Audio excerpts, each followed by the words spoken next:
Qual o melhor livro que você já leu? O melhor livro que eu já li na área bíblica e teológica, sempre que me vem à mente quando alguém me faz essa pergunta, é o livro do Martin Lloyd Jones, Pregação e Pregadores. Aquele livro me impactou de uma maneira tão profunda, a minha maneira de ser, de pregar e tudo, que eu não consigo me esquecer dele.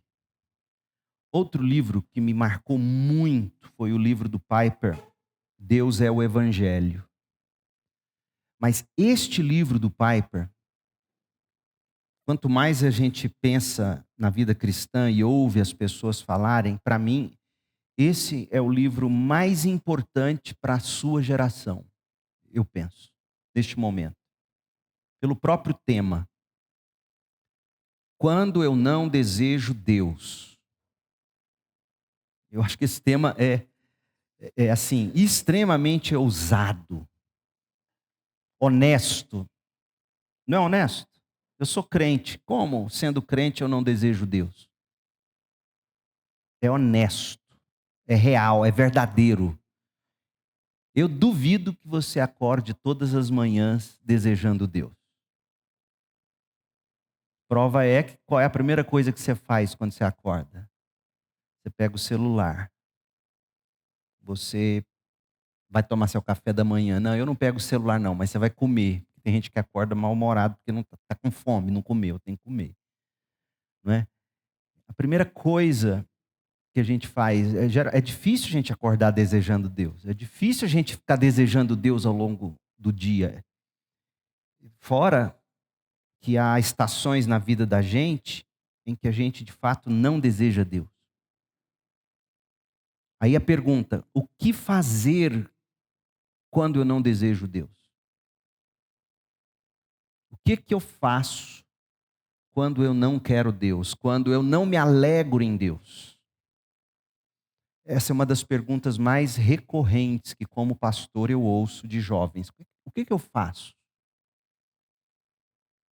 Pastor, eu não tenho vontade de orar, eu não tenho vontade de ler a Bíblia, eu oro, parece que a minha oração não passa do teto, eu leio a Bíblia, não entendo.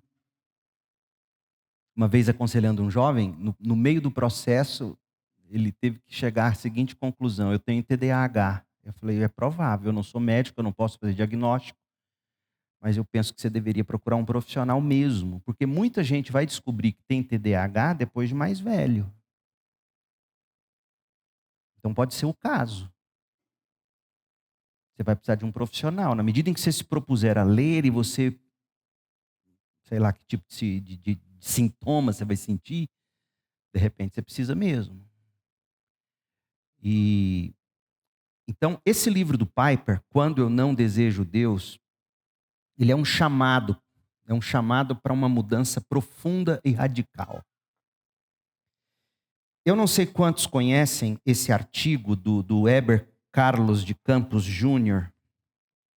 É um artigo da Fides Reformata, gratuito. Se você der um Google depois, procurando Espiritualidade Reformada, Heber Carlos de Campos Júnior. Esse artigo é fenomenal. Fenomenal. Porque ele faz um levantamento, e eu vou dar esse pequeno panorama para a gente entrar no livro. Para eu categorizar que tipo de livro é esse. Que tipo de livro é esse que a gente vai ler juntos? Piper, Quando Eu Não Desejo Deus. O Weber Júnior, ele fala o seguinte: quando você pensa em teologia, sendo nós reformados, batistas reformados, penso que a maioria aqui se categoriza assim. Quando a gente pensa em teologia, a gente pensa nos reformados. Uma boa teologia reformada. Você vai pensar num bom livro, sei lá, você vai pensar no como é que é o nome daquela sistemática presbiteriana? Berkhoff. Você pensa no Berkhoff, você pensa no Wayne Grudem, você pensa no Bavinck, você pensa no Miller de Erickson, você pensa nas boas teologias, os reformados, teologia sistemática. Mas quando você pensa em espiritualidade, você não pensa em reformados. E isso é uma falácia. Porque os reformados, desde o início, se preocuparam com a piedade. A palavra espiritualidade, ela não aparece na Bíblia. Você vai encontrar na Bíblia, por exemplo, a palavra piedade, santidade, andar com Deus, devoção, não é? Mas espiritualidade, ela não aparece na Bíblia. E espiritualidade é isso, é piedade, é devoção, é santidade, é andar com Deus e tudo mais. E aí o Weber Júnior vai dizer que quando você pensa em teologia, você vai para os reformados. Quando você pensa em espiritualidade, aí você vai para os pais do deserto, você vai para os monges, para os mosteiros. E aí ele vai dizer que a referência, e de fato é para o bem ou para o mal, a referência é o Richard Foster, do livro dele A Celebração da Disciplina, onde, e aqui eu não vou ter tempo de me delongar nisso, se você não leu esse artigo, você precisa ler. Ele vai fazer, assim, apontamentos absolutamente necessários sobre as grandes falhas no livro do Richard Foster, sobre a espiritualidade apresentada por ele. Primeiro porque o Richard Foster, ele cria um caldeirão onde ele vai chamar de uma visão integral da espiritualidade cristã. É uma amálgama de 6 tradições de espiritualidade. O resultado do livro dele é a mistura de espiritualidade contemplativa, santidade, carismática, justiça social, evangelical e sacramental. Ele mistura tudo. E ele não vai levar em conta aqueles que são os principais meios de graça, segundo a Bíblia, para o nosso crescimento.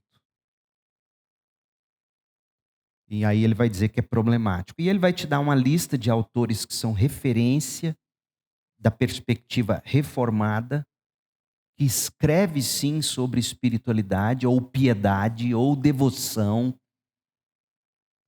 E dentre esses, ele vai citar Francis Schaeffer, Joel Bick, Michael Haykin, Jerry Bridges, Donald Whitney, que é um batistão reformado muito bom.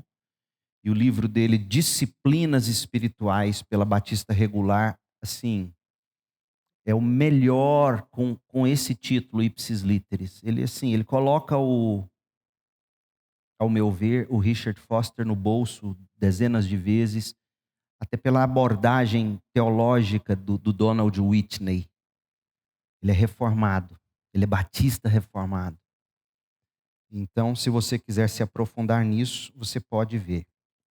E Weber Júnior, ele cita como um expoente da piedade cristã e, portanto, da espiritualidade, o Jonathan Edwards e o seu discípulo contemporâneo, John Piper. Então, John Piper, o Weber Júnior argumenta, ao meu ver, com profunda propriedade, John Piper é um autor de espiritualidade cristã. Eu te disse isso para entrar no livro. Se ele é um autor de espiritualidade cristã, de piedade cristã, de espiritualidade e tudo mais, o livro dele que mais se aproxima com disciplinas espirituais é esse aqui, Quando Eu Não Desejo Deus. Então, nós estamos diante de um livro que são disciplinas espirituais apresentadas, ao meu ver, pelo maior expoente da teologia reformada vivo hoje. Então é esse o tipo de livro que você tem na mão. É um livro sobre espiritualidade, escrito por John Piper, e é sobre isso que a gente vai tratar. James Houston, que é quem escreve sobre espiritualidade, com seus erros e acertos, James Houston ele vai dizer o seguinte: o que é espiritualidade? É o estado de relacionamento profundo com Deus. Como desenvolver um relacionamento profundo com Deus? Esse livro vai te ajudar. O Alistair McGrath, ele diz que espiritualidade é a busca de uma vida religiosa autêntica e satisfatória. Como você pode desenvolver uma vida cristã autêntica e satisfatória? Quando eu não desejo, Deus vai te apontar o caminho. Então, nós estamos lendo um livro sobre espiritualidade cristã, estritamente falando. Aí você abre o livro e você descobre que é de fato isso. Por exemplo, e hoje eu quero tentar ler com vocês o prefácio e o primeiro capítulo, para a gente meditar. Mas olha só, primeiro capítulo, por que eu escrevi este livro?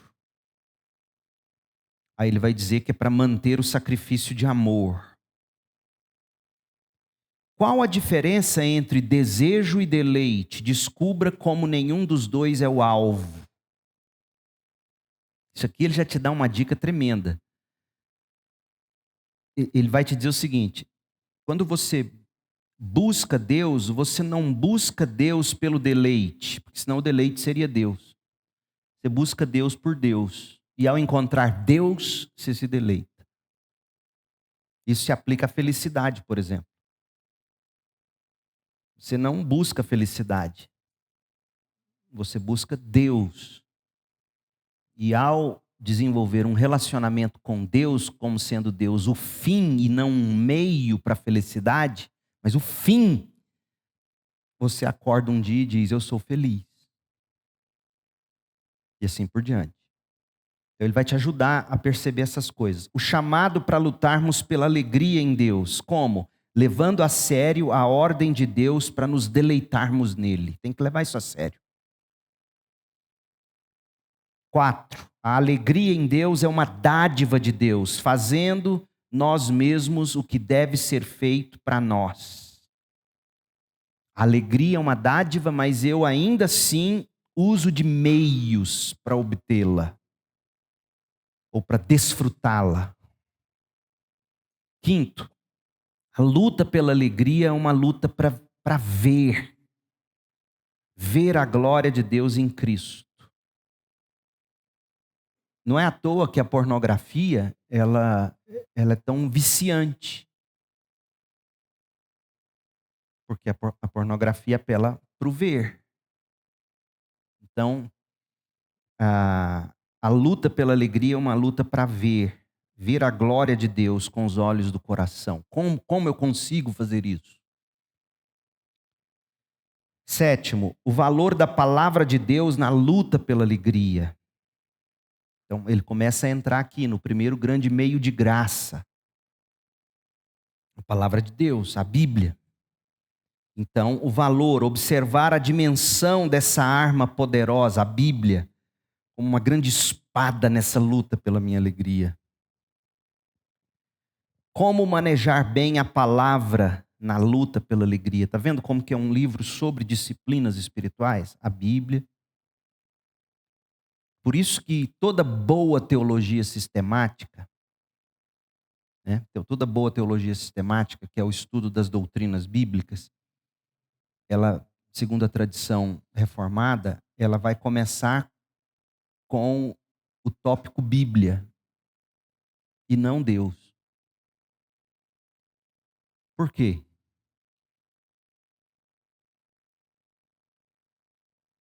Porque você, de fato, só vai conhecer Deus genuinamente se você souber fazer uso da Bíblia. Simples assim. É como um míope, como eu, tentar enxergar vocês sem minhas lentes de correção. A Bíblia são nossas lentes de correção. Sem ela, nós não vemos Deus. Como manejar a Bíblia? A importância da oração nessa batalha pela alegria. A prática da oração na luta pela alegria. Então ele falou de Bíblia, ele falou de oração e como usar o mundo na luta pela alegria, usando os 5 sentidos para ver a glória de Deus. 5 sentidos: paladar, olfato, visão, audição, tato. Aí aqui ele vai falar de música, de atividade física. É um livro sobre disciplina espiritual, isso aqui. E por fim, é um livro, o capítulo 12 é só sobre depressão, quando as trevas não se dissipam, fazendo o que está ao nosso alcance quando esperamos por Deus e pela alegria. Então, o capítulo 12, tanto que a Edições, se não me engano, Vida Nova, lançou o capítulo 12 como um livreto. Nos Estados Unidos eles fizeram isso também. O capítulo 12 ele poderia ser um livro à parte, é sobre depressão. E a depressão nada mais é do que você ter perdido o sabor, a alegria, não é? Então ele vai tratar disso. Eu quis te mostrar o índice, são 12 capítulos, esse sumário, para comprovar isso que eu estou dizendo. Esse livro do Piper é um livro de espiritualidade cristã. Talvez você vá dizer, mas falta tópicos. Sim, vai faltar tópicos. Para tanto, você poderia emendar esse livro, que na verdade é a sequência do primeiro livro dele, que é o Em Busca de Deus. Aí lá no Em Busca de Deus, ele vai tratar de casamento, ele vai tratar de dinheiro, ele vai tratar de adoração. Então, se você pegar o Em Busca de Deus e o Quando Eu Não Desejo Deus, e colocar esses dois livros juntos, você tem os dois livros do Piper sobre disciplinas espirituais. E ele escreve esse livro, o segundo, o Quando Eu Não Desejo Deus, porque a pergunta que ele mais começou a ouvir depois que ele lançou o primeiro é: tá, você fala de buscarmos Deus, alegria em Deus, mas e quando eu não sinto? O que eu devo fazer? Aí ele escreveu esse livro. Então é sobre isso. Agora, vamos começar? Vamos ler o prefácio e a oração. Eu não sei se você está tendo acesso a ele. Você pode puxar aqui, se desejar. E vamos aqui no prefácio. Espero que não se importe se eu começar este livro orando por você. Há uma razão. Depois de todos os nossos esforços de dizer o que é preciso, ou dizer e fazer o que é preciso, apenas Deus pode criar a alegria em Deus. Por quê? Nós somos, por natureza, essencialmente mortos, né? Sim, nós fomos regenerados, mas sem a intervenção diária e momentânea, constante de Deus, nós não vamos ter alegria em Deus.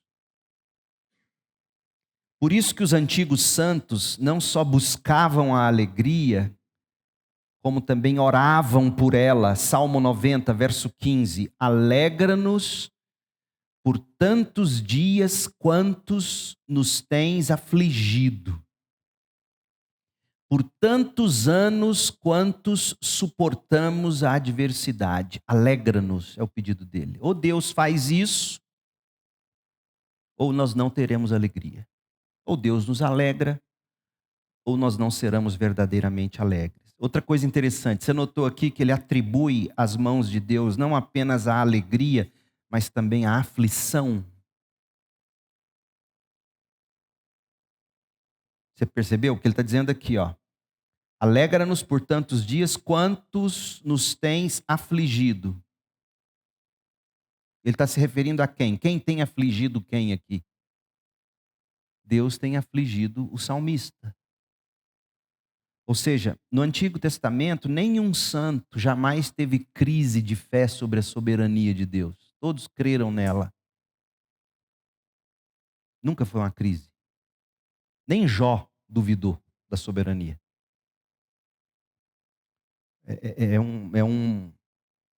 Essa questão de se questionar a soberania de Deus é uma doença recente. Deus sempre foi soberano, né? E ele está dizendo, das mãos de Deus vem a aflição, das mãos de Deus vem a alegria, e por isso ele ora. Outra coisa, você notou que o Piper, ele usa uma expressão, não é habitual o Piper escrever assim, eu posso te dizer porque eu leio muito e ouço muito ele. Não é habitual ele dizer, por isso que os antigos santos não só buscavam a alegria, como também oravam por ela. Ele está aqui, já que ele está escrevendo sobre espiritualidade sem dizer isso, ele está se colocando nessa fileira de autores sobre espiritualidade. E os autores de espiritualidade vão falar dos santos do passado, é uma linguagem que eles usam. A satisfação com a beleza de Deus não chega de forma natural para pessoas pecadoras. Então não é natural para você. Isso aqui, num primeiro momento, é um alívio, viu? Porque de repente você pode se perguntar assim: qual o problema comigo? Por que eu não vejo beleza em Deus? Eu digo que é um alívio porque você é humano. Por que o gato mia? Porque ele é gato. Se ele fosse cachorro, ele latiria. É da natureza do gato miar. É da nossa natureza pecaminosa não ter prazer em Deus. Então é um alívio porque você, ao mesmo tempo que entende o que há de errado com você, você sabe, começa a entender qual será a solução.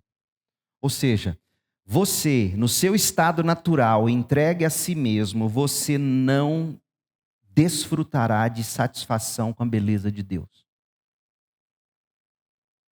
Da mesma forma que você não nasceu sabendo dirigir, andar de bicicleta. Por natureza, temos mais prazer nas dádivas de Deus do que nele mesmo. É aqui que está o problema com o evangelho da prosperidade e outras coisas. E não só com eles, hein? Conosco também. Deixa Deus começar a tirar sua saúde, seu dinheiro, seus seguidores no Instagram. Né? Você vê como é que você vai começar a se sentir com relação a Deus. Então ele está querendo que você faça essa avaliação profunda desde o início. Espera aí, a minha alegria é de fato em Deus? Ou é pelo que Deus está me dando hoje, ou me permitindo ter hoje, desfrutar hoje? Por isso que ele vai escrever um artigo antigo dele, ensinando a gente como beber suco de laranja para a glória de Deus. Que ele fala, é possível beber suco de laranja em pecado. E não é colocando vodka. Como é que alguém beberia um suco de laranja estando em pecado? Tarefa de casa. Não é agora que a gente vai responder, mas é muito simples, se você já entendeu a mente do Piper. A forma tão bibliocêntrica de pensar dele, né? Então ele está dizendo, olha, nós temos um problema de natureza. O pecado nos impede de ter satisfação plena na beleza de Deus. Pelo contrário, nós temos mais prazer nas coisas que Deus dá do que em Deus mesmo. Sendo assim, este livro é um chamado para uma mudança profunda e radical que apenas Deus pode efetuar. Então, se você está buscando uma maneira de saber se Deus é mesmo a sua real alegria, como você pode obter isso nele, ainda que a figueira não floresça, ainda que não haja frutos na videira. Se essa é a sua intenção, esse livro é para você. Se você está satisfeito com a vida que você tem, com as coisas que Deus te dá, eu vou te dizer de cara, não leia esse livro, porque ele vai ser chato. Se o seu maior desejo não é Deus, esse livro vai ser o livro mais chato que você já leu na vida, se você conseguir ler. Mas se o seu desejo é Deus, esse livro é para você. No entanto, ele está dizendo aqui que só Deus pode efetuar essa mudança, satisfação em Deus. Aí alguém pode pensar assim, mas espera aí. Então se é só Deus... Eu estava conversando com o Paulo Júnior essa semana, ele falando de um amigo dele hiper calvinista. Ele disse que o camarada andava na rua jogando folheto evangelístico no chão. Aí um dia ele perguntou, por que você joga os folhetos no chão? Eu falei, não, os eleitos vão pegar e vão ler. Aí eu falei, Paulo, mas você... Eu chamei ele de Paulinho. Eu falei, Paulinho, você é bobo, hein? E se eu tivesse com ele, eu falaria assim, você está gastando dinheiro à toa. Os eleitos vai na livraria, compra uma Bíblia. Não precisa nem do folheto no chão. Então, nós não somos desse tipo. Nós cremos que só Deus pode fazer, mas nós cremos que o Deus que faz decretou meios. É o que a gente chama na teologia reformada de meios de graça. Por isso, a grande fragilidade nas obras desses escritores sobre espiritualidade, porque eles negligenciam talvez os principais meios de graça. A palavra de Deus, a meditação na palavra de Deus, a solitude sem palavra de Deus é um desespero, é loucura, é insanidade, você fica louco pensando. Por quê? Porque se você vai para a solitude sem a Bíblia, sem o Espírito de Deus falando pela Bíblia, sabe quem que você vai escutar? O diabo e seu coração desgraçado. Já pensou? Você na solitude escutando seu próprio coração e o diabo? Imagina o que vai sair desse deserto. Então, esse meio de graça chamado palavra de Deus, leitura, meditação, oração, é fundamental. Outro meio de graça, por exemplo, solitude.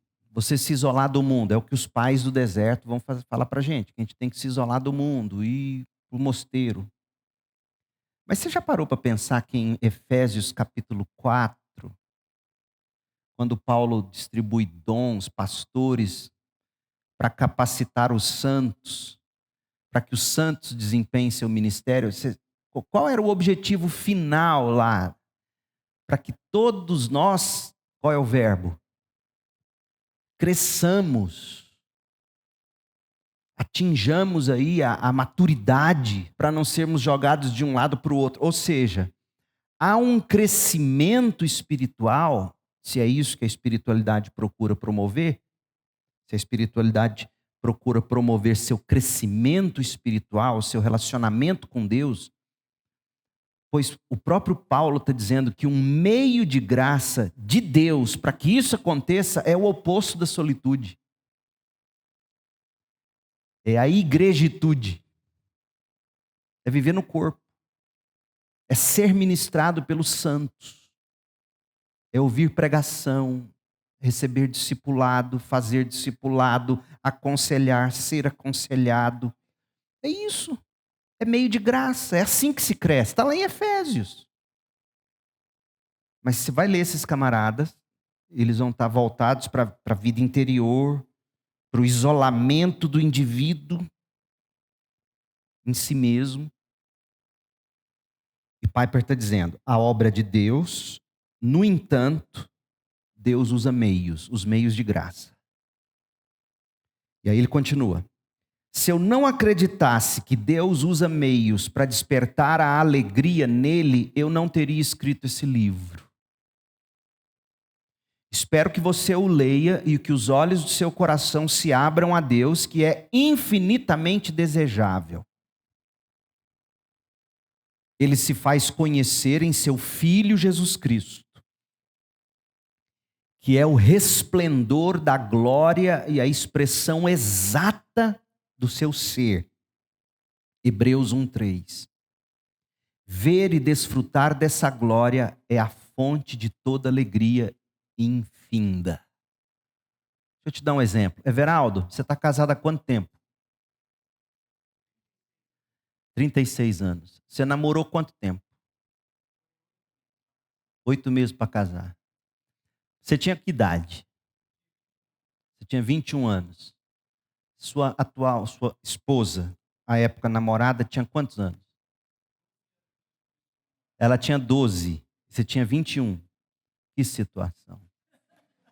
Mas a pergunta é outra. Quando você viu aquela que hoje é a dona Gleide, que você sentiu?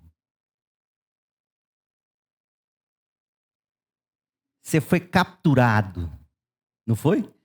Você foi atraído, não foi? Por quê? Tinha beleza? Você achou ela bonita? Ela te achou bonito?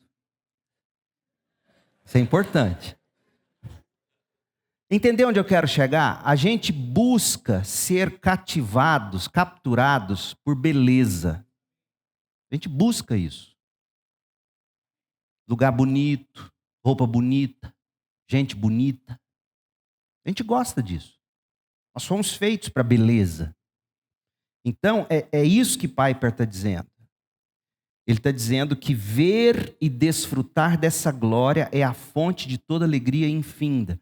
Então, é um tipo de ver, como ele vai desenvolver bem no capítulo adiante aqui do livro, que a gente precisa aprender. Como é que eu e você podemos ver a glória de Deus em Cristo de um modo que isso gere em nós aquele frio na barriga de quem encontra a amada ou o amado, sabe?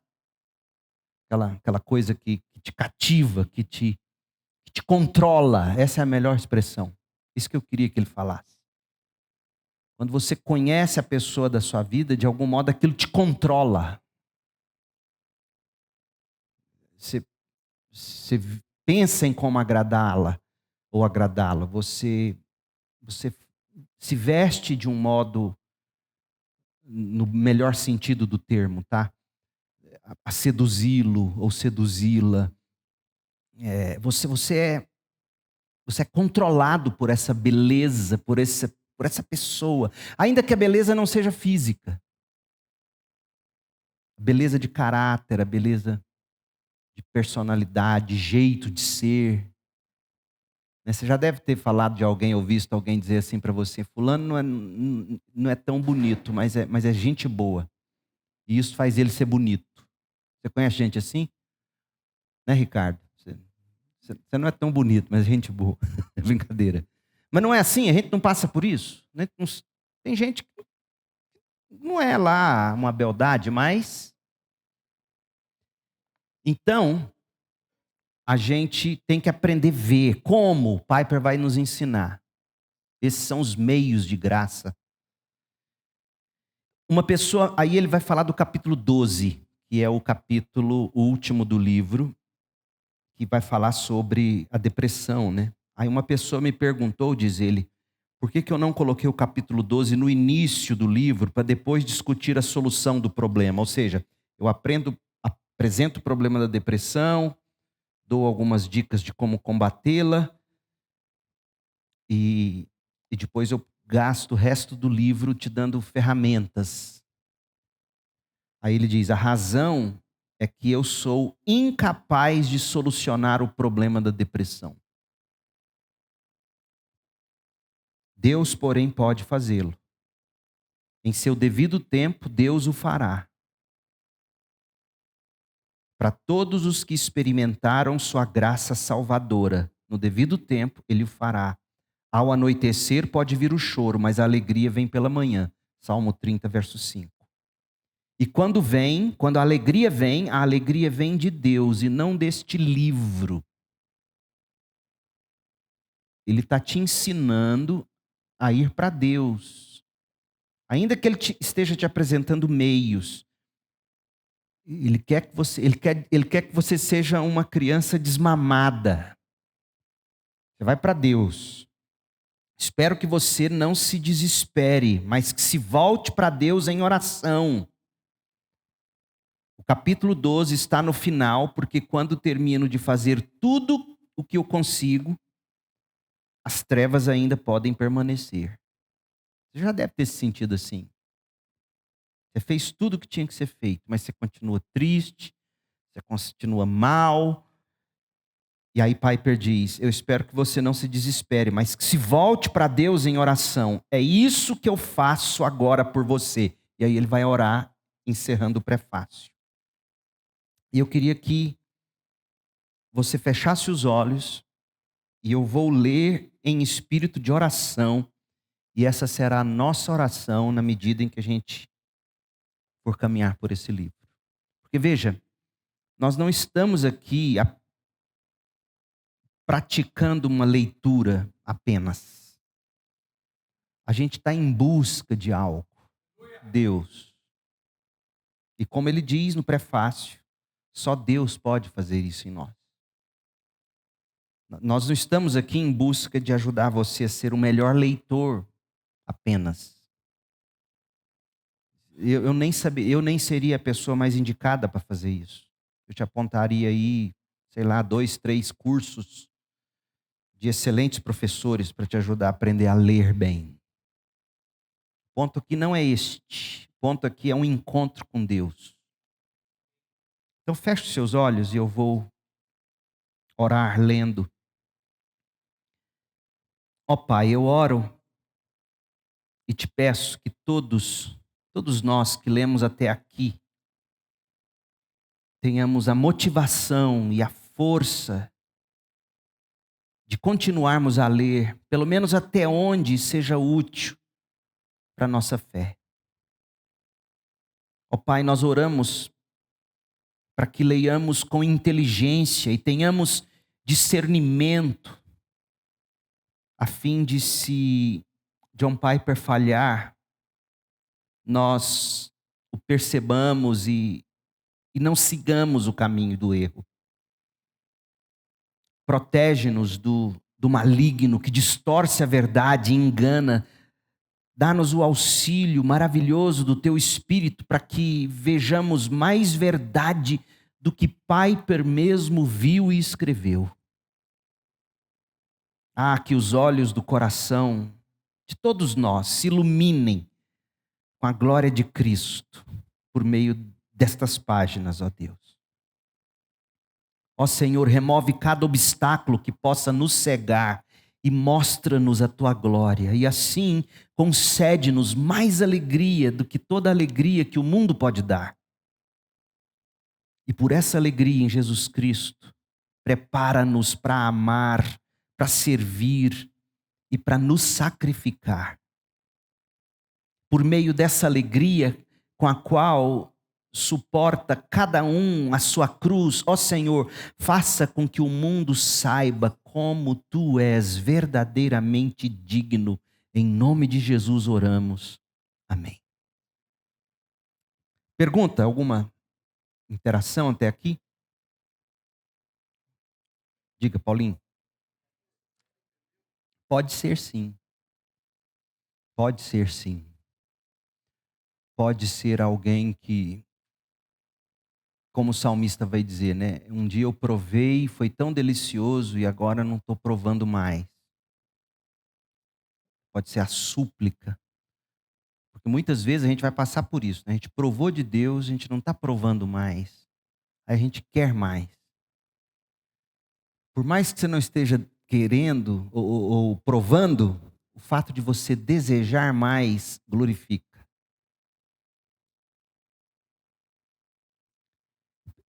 É só você pensar no prazer conjugal. O que é o prazer conjugal mesmo? Se não um desejo de mais e mais e mais. E nunca saciado. Se é que me entende. É isso. Então, o reconhecimento de que você não está desejando Deus é uma autopercepção, eu colocaria assim, imprescindível. Você precisa ter essa percepção. Deus é desejável, por que eu não estou desejando? Tem algo errado comigo, o que está errado? Ou de repente você deseja, mas você não sabe perceber que é isso. Você está achando que não deseja. A maioria de nós não vai ficar o tempo todo ligado no 220 em Deus. Por exemplo, agora eu estou com sede. Por favor, Everaldo, pega uma aguinha gelada ali para mim. Eu estou com sede. Eu não estou... Como é que eu estou glorificando a água? Pedindo água, eu quero água. A hora que eu beber a água, eu vou... Eu desfrutei da água. E glorificou a água. Mas glorifica a água quando eu digo, me dá água. Glorifica a Deus quando eu digo, Deus é maravilhoso, eu amo Deus. Mas glorifica a Deus quando eu digo, ô Senhor, me dê mais do Senhor. Entendeu? É isso que a gente tem que entender. O que mais? Obrigado, irmão. Geladinho. Vamos lá, por que ele escreveu o livro?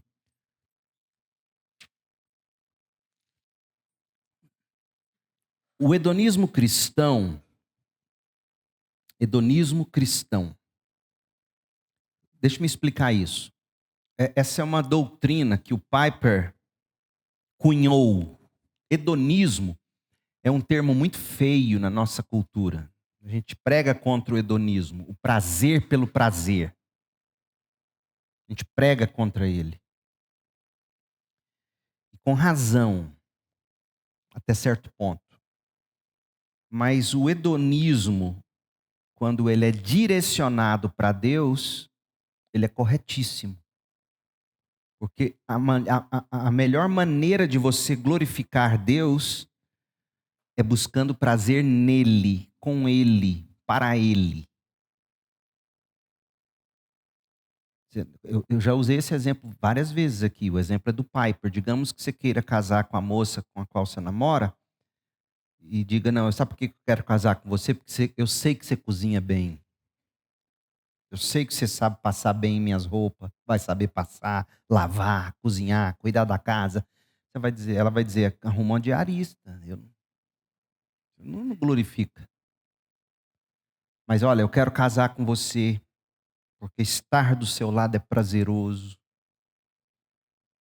E assim por diante. Isso glorifica a pessoa. Não é verdade? Então, querer prazer em Deus, com Deus, para Deus, não é errado.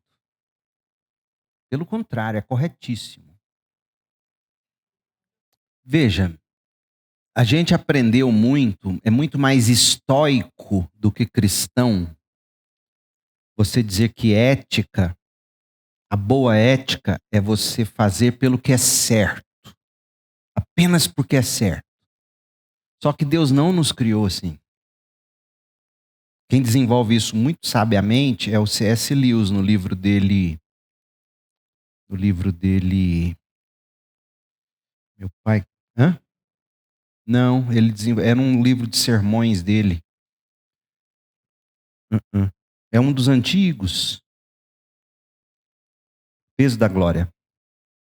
Ele vai desenvolver isso no Peso de Glória. Ele vai dizer exatamente isso. Ele fala: Deus não nos fez para fazer apenas o que é certo. Porque tem como um filho obedecer um pai fazendo o que é certo, desonrando o pai. Como? Menino, pega a toalha que você largou no chão. Ele vai lá e pega. Ele obedece, ele faz o que é certo. Mas ele faz de má vontade. Então, esse exemplo, você não precisa nem citar a filosofia profunda para você constatar na prática que o que de fato honra não é apenas fazer o que é certo, mas fazer com vontade, com prazer. Então, Lewis vai dizer que é muito mais Immanuel Kant, essa ideia de você agir, ainda que contra a sua vontade, mas pelo que é certo, do que cristão. Né? Porque no cristianismo você busca o prazer supremo, busca Deus. Então, por exemplo, por que a gente nega a si mesmo? Por que a gente mortifica a nossa carne? Hã? Mas por que buscar mais a Deus? Qual é a promessa de Jesus? Quando ele manda a gente negar a nós mesmos, tomar a cruz e segui-lo, o que ele nos promete em troca? Ele, a vida eterna. Então, até a promessa do evangelho não é uma promessa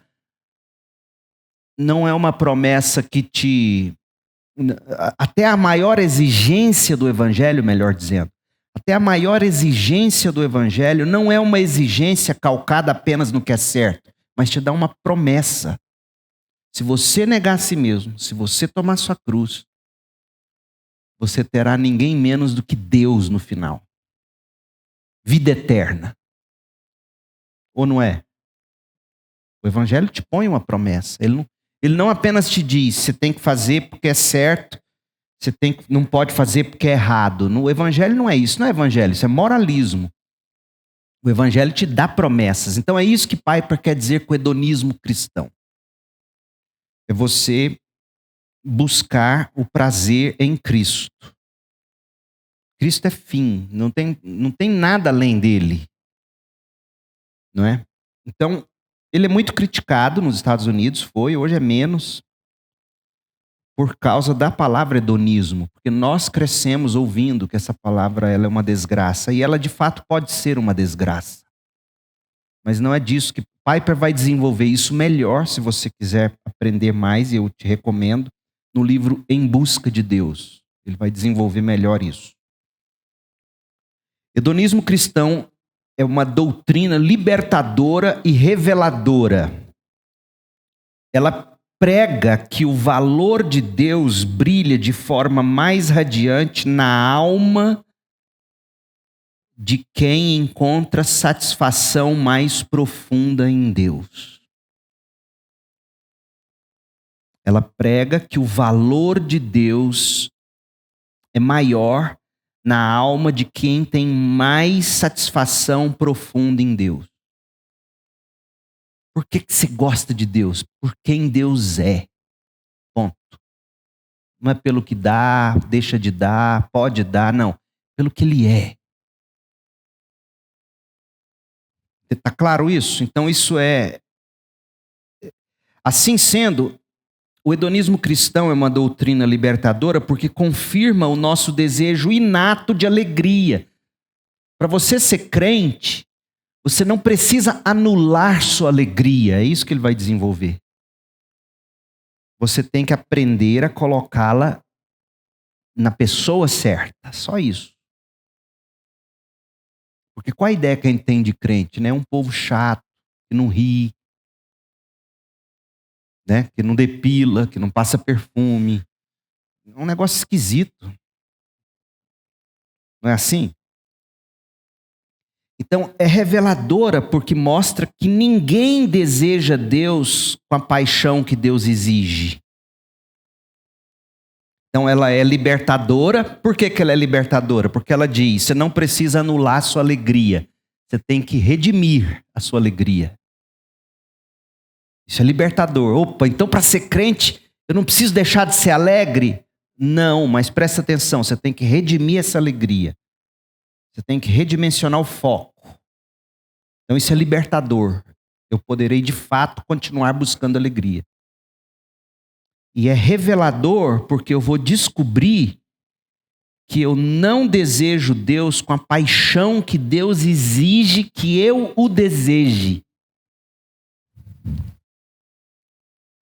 Você já parou para pensar o tanto que é bom ficar apaixonado? Se não fosse bom, a gente não ficava arrumando dor de cabeça. Eu não, que estou casado, graças a Deus. Mas até hoje, tem noites que você acredita, Rafael, que eu acordo tendo pesadelo de que a Cris terminou comigo. E eu fico mal com essa história. Falo, meu Deus, graças a Deus isso não vai acontecer. Ela não termina.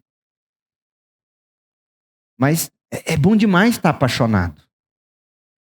Então é disso que a gente está falando. É libertador porque eu não preciso eliminar minha alegria. Eu vou redimi-la. E é revelador porque eu vou descobrir que eu sou chamado para um tipo de paixão ainda mais profunda em Deus. E que eu não tenho. Por quê? Porque Deus só é de fato glorificado quando você está alegre nele. Imagina você na mesa de almoço com seus pais ou com um filho.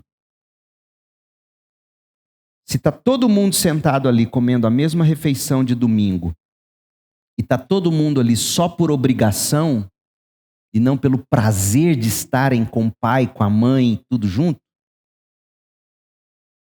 isso é desonroso. É desonroso porque não glorifica, não atribui valor àquele momento significativo da companhia. Então é isso que Piper está desenvolvendo. Eu não sei se isso é um problema para você, mas para muita gente isso ainda é um problema. Alegria, satisfação, busca de alegria e a glória de Deus. Parece que viver para a glória de Deus significa você não ser alegre. Você ser aquele sujeito sempre carrancudo, né, do claustro. Assim, minha busca pela alegria assumiu uma solenidade, uma seriedade, uma gravidade que nunca havia imaginado que fariam parte dela. E então, quase que imediatamente percebi que o pecado que habita em mim impede minha completa satisfação em Deus. O pecado se opõe à minha busca por Deus e a perverte. O pecado se opõe à minha busca da alegria em Deus e o pecado perverte. Como? O pecado se opõe fazendo com que outras coisas pareçam mais desejáveis do que Deus. E o pecado perverte fazendo com que eu pense que eu estou buscando alegria em Deus, quando na verdade amo o que Deus me dá e não a Deus. Como é que o pecado te impede de buscar alegria em Deus? Dizendo, tem outras coisas para você buscar. Deixa Deus para lá. Como é que o pecado perverte?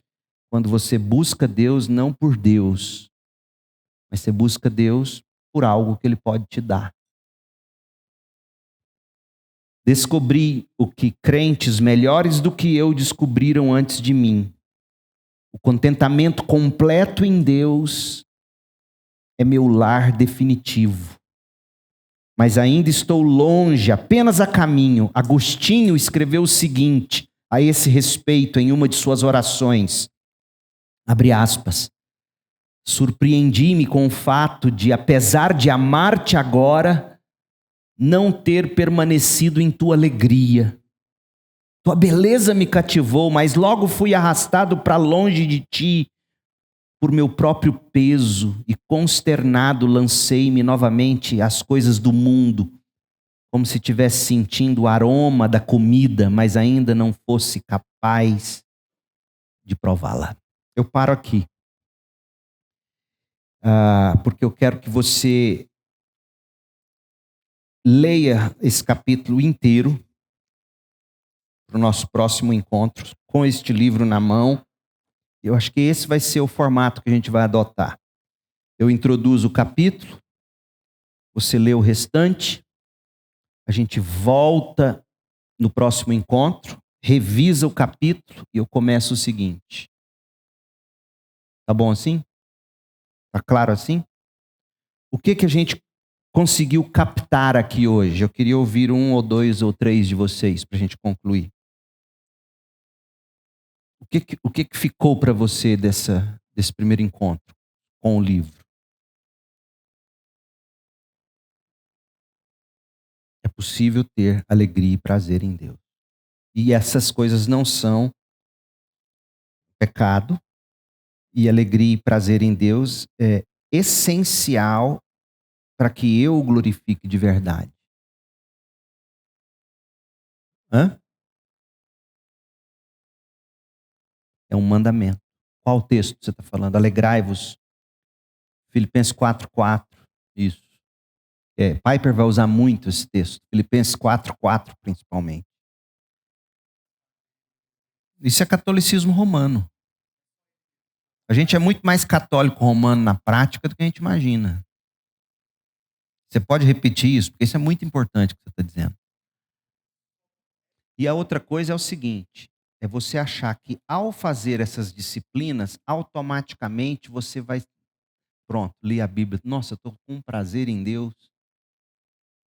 Isso não acontece. Sempre. Por isso que a sua vida devocional às vezes é desinteressante. Porque você está lendo a Bíblia, você termina de ler a Bíblia, você não está energizado.